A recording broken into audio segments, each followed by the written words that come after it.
how does liberalism reduce unemployment? This is a question that's been asked in relation to different parts of India. But the general point I thought I'll make here in this little video, so that everyone understands that it is not the job of the government to create jobs. So the step one is, people say, are you going to create more government jobs? And the answer is absolutely not. Except I can add that there would be potentially some more jobs in the police, and definitely more jobs in the judiciary. But apart from these areas, there doesn't seem to be any need to create more government jobs. In fact, there would be a need to reduce the government jobs in most other areas. If that's the case, where exactly would jobs come from? I think the answer, we need to step back a little bit and start comparing different countries and different regions and see how it actually works with liberalism, with policies of liberty. How do jobs get created? So I think the simplest way to look at this is to think of the three factors of production, which is land, capital, and labor. And so you have land, which is absolutely immovable. You cannot move land like you can move capital or labor. You're stuck with whatever land you have. That's what is called a nation state, or a state, or a city, or a village. It cannot move to any other place in the world. Then the question is, where will this capital and labor go? In almost all cases, we can say for sure that capital and labor will move wherever the land is more fertile for their livelihood, for multiplication of capital, and so on. So effectively, all we're saying is all land is given equal on the planet Earth by nature, but man makes it different because of the conditions that are imposed on that land. And the man's conditions, the government creates those conditions. They determine where capital and labor will go, which also, when I say when labor will go, I also mean migration. I think I've written in my book, Breaking Free of Nehru, many of you might remember, that there's only one condition to detect whether a country is free, whether there are more people leaving it than who are coming into it. Okay. So what is that condition? It's basically the labor mobility. It's saying that labor is movable. It moves from country to country, from city to city, from village to urban areas, and vice versa, depending on the potential for labor to survive and thrive in those places. So if the USA is more helpful to the people who live in that country compared with, say, India, then you expect a lot of Indian people moving to the USA. In fact, many of my very close class fellows from school, some of the smart guys, they're all in the USA. So they didn't stay back in India. Very few of them stayed back in India, in fact. From all my school classmates in Pune, in Hyderabad, in Jalandhar, very few stayed back in India. Most of them have left. I myself have left, and I'm in Melbourne at the moment. So I'm not saying that that is the only condition, that you have to leave the country to detect whether it's actually free or not. But I'm emphasizing that land, India and USA, is exactly the same, fundamentally the same. The only difference is the conditions created by the government. It is a fertilization of the land by the government that creates incentives for people to move, which is labor. Likewise, capital. I've emphasized in a number of articles, for example, with mining industry. I went to a mining person who migrated from Australia to a place south of Bangalore, where he's trying to set up mines for the last 30 years. Now, he's been very much unsuccessful because India's government puts all sorts of barriers. But he says that the land of India is extraordinarily useful, valuable in terms of the minerals that are found in India, but they are not allowed to be taken out, like the gold of India, etc., which is still staying inside the soil, of no use to anybody. Now, that fact that the land is good and therefore capital needs to be invested in that land in order to pull out the gold from India. That capital requires assurance that the money will not be stolen by somebody. In most cases in India, the money is stolen by two types of people. One is the government directly. The ministers and the bureaucrats are the biggest thieves in almost all cases. They steal a large chunk of capital. The second are those businesses, the crony capitalists, we call them, who are in league with the government and who actually create the monopolies and create the conditions by which they can exploit the country, and they also take a lot of money out of the country. So essentially, there are two types of people who succeed in a country like India. But the actual investor who wants to create jobs and to create prosperity, he cannot get his money back. So investors in these small mines are actually moving out of India. They have been moving out of India for the last 2 or 3 decades. In fact, in Pune, the entire young scions of the, I won't name the families, but, the big motorcycle and all these families which are there, their children contacted me a few years ago because they had all decided to leave India. And they just in time, they stayed back because the BJP changed some policies, etc. They were willing to stay back in India, but that was capital. They were going to take out their capital and their labor and leave India. Now these jobs created in the Pune area, in the scooter, motorcycle industry, etc. This is how employment is created. It is not created by the government. Now, unless there is capital and there are talented people who are willing to invest that capital, you cannot get jobs. Okay, so the simple, I think I've just simplified by saying three factors of production. Land is fixed, you have capital and you have labor, and these two, what the government does with the land, the conditions determines whether there will be capital investment in that area. Consider the example of Eastern UP, where I'm told that the average person earns about 6,000-7,000 rupees a month. They will get some job, paying that kind of money, which is very little. It cannot be enough. It's not enough to survive actually for a family at all. So what these people do, then they are going to places like Mumbai. Now, why are they going to Mumbai and not to Calcutta, which is much closer? So they don't go to Calcutta because Calcutta, as we know, was the richest part of India at the time of independence. And guess what happened there? We had socialism, we had communism. And so all industry was basically attacked by these socialists and communists, leading to the exodus of industry, that is capital. When I say exodus of industry, what does it mean? It means people took their money and went out somewhere else. They also moved themselves out of Calcutta. That means there are no more jobs, high-paying jobs in Calcutta, and therefore there's no scope for the migrants to go to Calcutta, even though Calcutta is quite a big place now, but it is not comparable to the kind of growth we have seen in, say, Gurgaon, or even Pune, for example, or outside Mumbai. So areas within India where there is better conditions, there are better conditions for investors. They are also attracting labor and capital. So again, what I'm saying here is that it is not the job of the government to create jobs in the government, but the job of the government to create the conditions which will lead to, which will attract capital and labor. And labor is not all the same. I hope you understand, everybody understands that not all of us are the same. I am not, Nandan Nilekani or Infosys Murthy. I don't understand IT at that level. I can't create Infosys.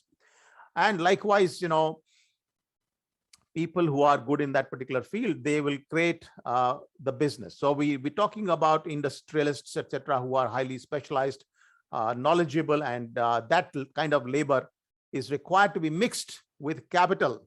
You cannot mix a bureaucrat, and you can't mix a bureaucrat. We had IAS officers, my batchmates, etc., chairman of Air India, blah, blah, blah.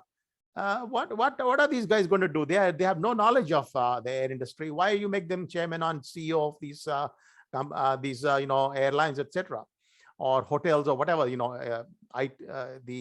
Ashoka hotels or whatever. So the point is, how can you mix a bureaucrat with capital, which is allegedly the states, has sucked in from the market, the taxpayers' money in the public sector undertakings? That is also capital, apparently. But if you take a bureaucrat and you mix it with that capital, you actually destroy wealth. You cannot get jobs out of that. You may temporarily get a few jobs, but you're getting losses. That means each time you're losing money, anybody loses money, capital, the market is saying, sorry, you're not really good enough to do the job. Please pack up and go. It is better that you pack up, because you are going to cost a lot of losses to the society. So public sector undertakings created by the government started, creating businesses, marketing and production of whatever, of shirts and scooters and watches and everything else in India. All of them went into loss. Cement, for example, was a huge thing. All of them went into losses.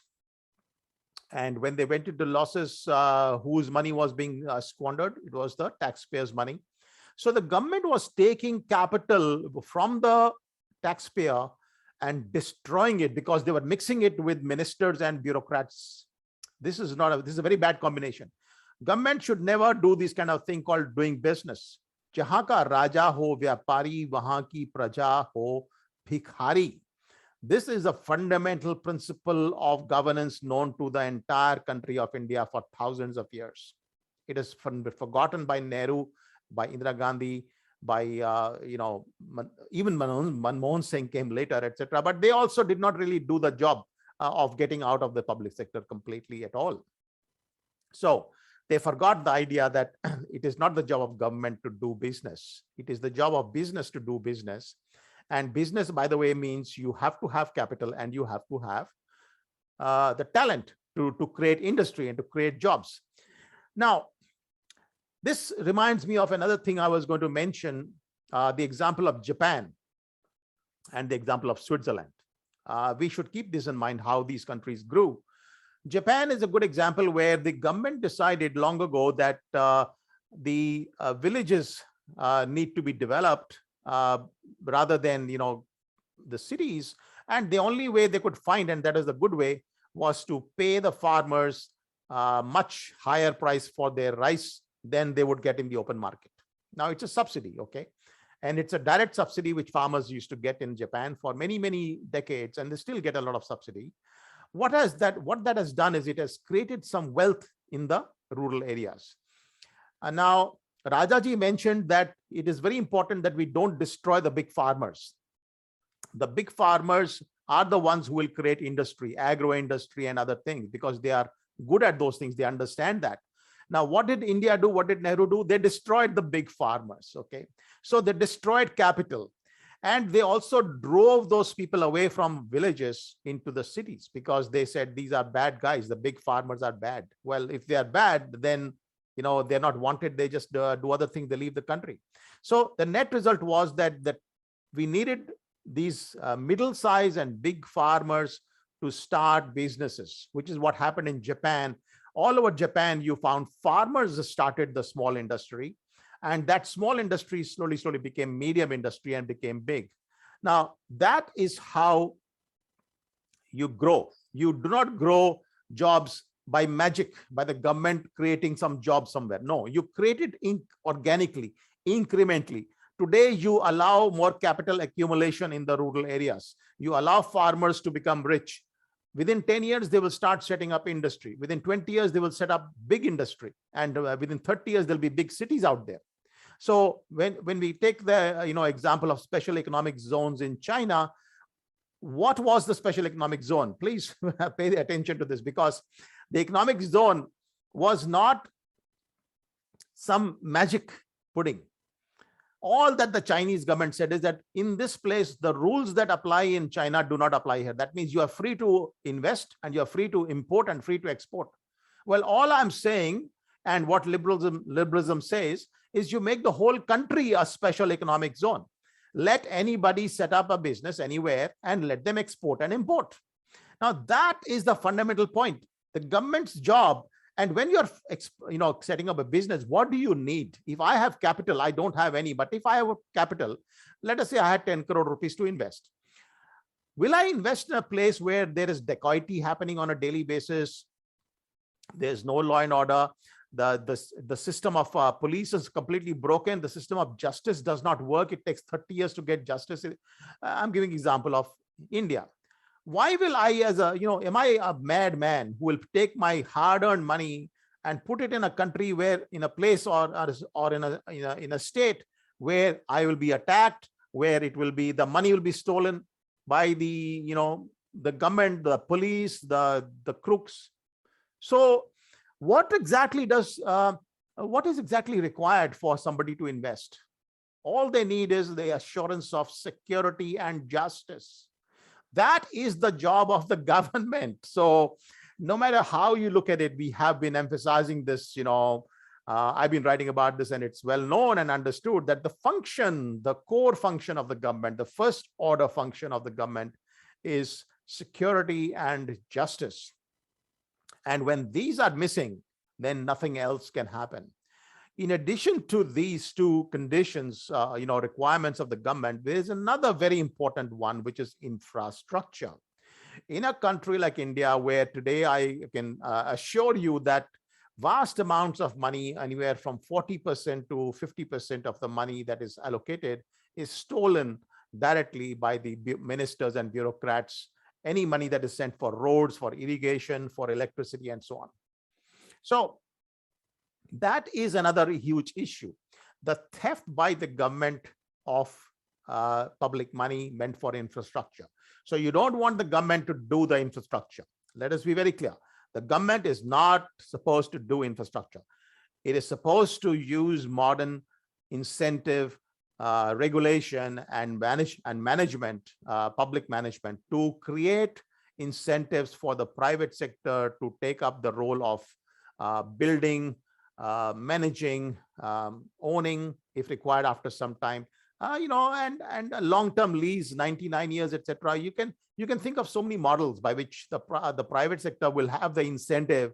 All it needs is assured property rights, and it has to have the power to sell those rights. It has to have the power to charge somebody for traveling on a toll road, and if the person doesn't pay, the government must assure them that they will enforce that thing, so that that the person who doesn't pay can be, that money can be taken from the person by the government. Now, if you provide these conditions, then the private sector comes in and starts investing money. You don't have to take the taxpayers' money. It is taken by the private capitalists, the person who has got some spare capital. He has worked all his life and created capital. That capital can be used for these purposes. That will be much better. In the case of London, there is the entire water system of London, the drinking water has been provided by the private sector for hundreds of years. There has never been a government organization managing water supply in London. There are multiple companies that are competing and supplying water in London. In the USA, except for the Tennessee Valley Authority, there's practically no government-owned electricity company, including nuclear power stations and so on. Everything is private. Okay, so what I'm saying is that when we say infrastructure, it is a second order function of the government, but a very important function, and it should not be done by the government. It has to be done by the private sector, by facilitating the private sector. Even irrigation and all, I have been writing in the discussion paper on agriculture policy that you can read. There are so many examples, in Tasmania, for example, a vast proportion of the money that is raised for irrigation programs and dams, etc., in Tasmania is through the auction and allocation of water rights. If I'm a big farmer and I can be assured that if I own this infrastructure company, so the company is jointly owned by the government and the private sector, if I buy some shares in that company, then I can be guaranteed my water rights. That means the water will come to me. Okay, so then I will buy and I'll invest even in the irrigation program. So what I'm saying is there is practically nothing, roads, irrigation, electricity, water, like France. France has practically 70% of the roads in the rural areas are owned by the private companies. So the government does not need to do that also. What exactly then the government is to do? It is a regulating body. It is the umpire. It is the night watchman. Actually, night watchman is the best. or umpire, but night watchman. Its job is to provide security and ensure that. And sometimes when there is a dispute, it is like an umpire. It will resolve disputes between different people. When that is done properly, then the conditions are available in that land for investors to put their money. Instead of driving people of talent out from India, outside India, all my smart classmates and so on, driven out of the country by all these ullus and gadhas, I call them, Modis and all these Nehrus and so on, who have destroyed India. Instead of having these people who are driving away our best talent, let us have a government which attracts capital and labor. Let us try to bring back those Indians who fled India, but not only Indians. Let us bring back the best talent from all over the world. When the best talent from all over the world starts coming to India, and then let us say Uttar Pradesh, Bhadohi district, let us say if the best talent goes to Bhadohi district and sets up a new university, Harvard is a private university. Let us say we set up a private university in Bhadohi, which is better than Harvard University. All the talent from Harvard comes into Bhadohi. Now, what is impossible about that? Nothing impossible, right? This is the complete possibility. The only reason it does not occur is because we have crooks and gundas and rascals and whatever you can name them. I can't even name them. They are such third-rate people of Indian politicians, who are murderers and whatever you can name them, they are there. These are the people running the country. These are the people who are taking bribes, and the entire police system is rotten. The justice system is rotten. They have destroyed India, right? And because of these kind of people, then there are big lines for a small job of a peon. There are 2,000 applications or more. Why? Because these fellows drove away capital and labor. They have the best land, the Gangetic Plains. The Gangetic Plains are where civilization, it is the hub of civilization. Everything, you go back to the philosophy of Indian philosophy, Indian science, it's all started from the Gangetic Plain. The Gangetic Plains are the cradle of civilization, and they have influenced the entire world. But now you have given it to people like Yogi and Modi and all these gundas. And what are these fellows doing? They are destroying Uttar Pradesh. They are destroying Bihar. They are destroying Bengal. They are destroying India, and they are driving away capital. And who are the fellows who are working with them? I said crony capitalists. I don't need to name them. They are the crony capitalists who are working with these gundas to destroy and loot India. And so this is the simple answer, but a bit longish answer, that the government must not create jobs. It must not even try to create jobs. Yes, of course, you need people to be inside the government to get to manage the government. You need the highly talented people. For that, I have already said separately, you need to have a contractual system where you hire and fire. Nobody gets a 35-year-old guarantee like I had. I'm in the government 35 years. Nobody can kick me out. That is the IAS and so on. No, we don't want that.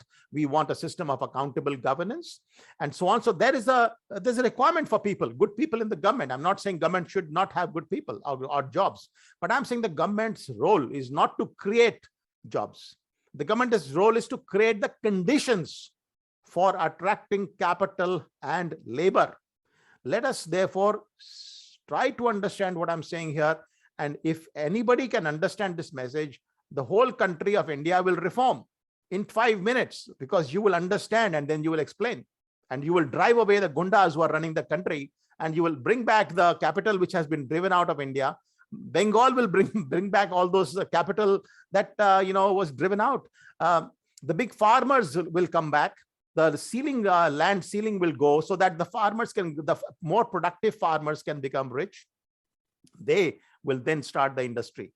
You don't expect the government to start industry. I think this is the biggest joke. After 70 years, if you are living in India and you have not understood that whenever the government is going to start creating jobs, it is actually a loot program for the minister. The prime minister is always the biggest looter of India. I can tell you that Manmohan Singh was an honest man, but he was surrounded by looters. Okay, the entire Congress party was a bunch of looters. I worked with the Congress party very closely. I know that they are the biggest looters in the world. Whether BJP competes with them, I don't know. They are probably on a very same level. They are competing for being the biggest gundas of the country. But what I'm saying is, anytime a government fellow says, I will create jobs, I will create industry, you need to understand, he is simply going to loot your money and he's going to drive away the best talent from the country. If you cannot understand this, you will be ruined for the next 70 years. Nothing can stop you from being ruined as a country if you don't understand this basic message. So how is the unemployment problem going to be solved? By attracting capital and labor into your city, into your state. And how do you attract it? By creating the conditions for security and justice. The government, therefore, is to provide these basic requirements. You take the example of Singapore. There was nothing in Singapore. It was a very barren land in the middle of nowhere. It is a small part of a village, small village. Then comes a man, Lee Kuan Yew. What does he do? He creates low taxes. He creates the conditions of security and justice. And automatically, all the capital from all around the world starts and lands up in Singapore. And Singapore today is the richest country in the world. So how long does it take? 50 years to become what it is today. But it had already become very rich in the first 10 years, right? So it takes 10 years to transform India. But today it has to transform by people changing the lust for government job. No, you want the government to do its job. You don't want a government job. You tell the government, तुम हमारे नौकर हो, नौकरों की औकात में रहो, हमारे जो तुमको ड्यूटी दी हुई है, जो तुम्हारा काम दिया हुआ है, तुम्हारा सिक्योरिटी जस्टिस का काम, वो काम करो. ये गधो, ये उल्लू मत बनाओ हमें. सारे देश के सारे टैलेंटेड को भगा दिया तुमने, सारा कैपिटल भगा दिया. Tell them this kind of thing. Tell them that they should stop doing this destruction of the country. And once that message is there, our country will become a rich nation. I also want to quickly add vocational education. I want to add the example of Switzerland, where virtually everybody is trained from a young age to produce physical with his hand something. The Swiss knife, for example, is a simple example.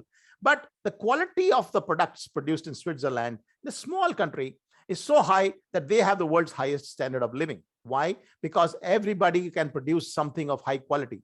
I have not been trained in anything in India. My education system produced nothing. It produced a bureaucrat. I was a bureaucrat, right? So I can only talk. I cannot produce anything.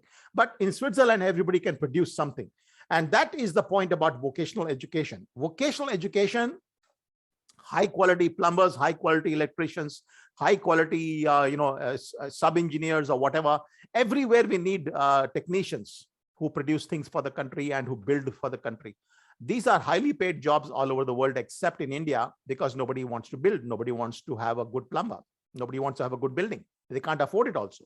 So we need to switch from education where everybody gets a degree into a situation where everybody has got a vocational skill of high quality.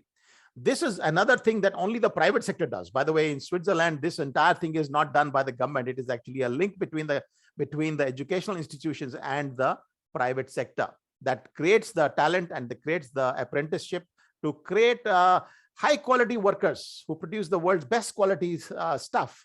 And then everybody buys it from them and they become very rich. So these are the broad outlines, I suppose, of the solution to the unemployment problem of India. And I can also guarantee one more thing, which I've been for the last 20 years, I've been doing this job, right? And it is very hard for people to get my point. But, one day they will get the point that they actually are responsible for creating this problem by themselves. Anybody who has ever supported the Congress Party, the BJP, the Aam Aadmi Party, Assam Gan Parishad, Telugu Desam Party, DMK, you name it. All these parties are absolute socialist parties. They have, and of course, the Communist Party, TMC, and this and that. All these parties are communist parties. They are socialist parties. Their job is to take your money and destroy it and steal it. No, they don't just destroy it. They steal your money. If you want to see the real change, you need a liberal party, which what Rajaji talked about, which Sharad Joshi talked about, which I've been talking about, which is to say, get the government to do its own job. Stop meddling in the people's lives. Once the government can do its own job, everybody will do their own job, and the jobs will be coming out, like millions of jobs will come out. Okay, so if you want jobs in India, you have to have a small government. This man, Modi, he says minimum government, maximum governance. What is minimum government? He says small size of government. What does he do? Absolutely huge government. Absolutely everything. Public sector banks are owned by the government. Everything which was the socialist model is done by Modi. So then he talks about maximum governance. How can you get governance? How can you get governance? Like Lee Kuan Yew was the man who did minimum government, maximum governance. He had 15% tax, or now it's 22%. That's all. And with the small amount of tax, he's running the system by which everybody can become wealthy. So to become wealthy, Adam Smith said this many years ago. This is well known in the economics literature. For some reason, India doesn't understand economics. Nobody wants to care for economics. Well, then you suffer, okay? You continue to suffer like this for the next 70 years. I can't help anybody in India who doesn't want to understand economics. So once you understand economics, you will realize that people will produce things only in their own self-interest. Even the bureaucrats are in there working for their self-interest, ministers for their self-interest. That means you need to minimize their role. Otherwise, they will steal your money. And it is not the correct way to have jobs created by the government. Create jobs by private enterprise. We are the owners. The citizens are the owners. The government is the servant. You asking the servant to create jobs, is it even possible? Anyway, I've said a lot today. Hopefully, the message has gone through. Hopefully, this will, make some people think, and hopefully educate some people who didn't understand liberalism and why Rajaji was right, and why everything that I've been saying and others have been saying since Adam Smith's time, since Kautilya Arthashastra time. Don't get involved in creating jobs. Government is not supposed to do that. Government is supposed to do what it is supposed to do, is to govern. All right. Thank you very much.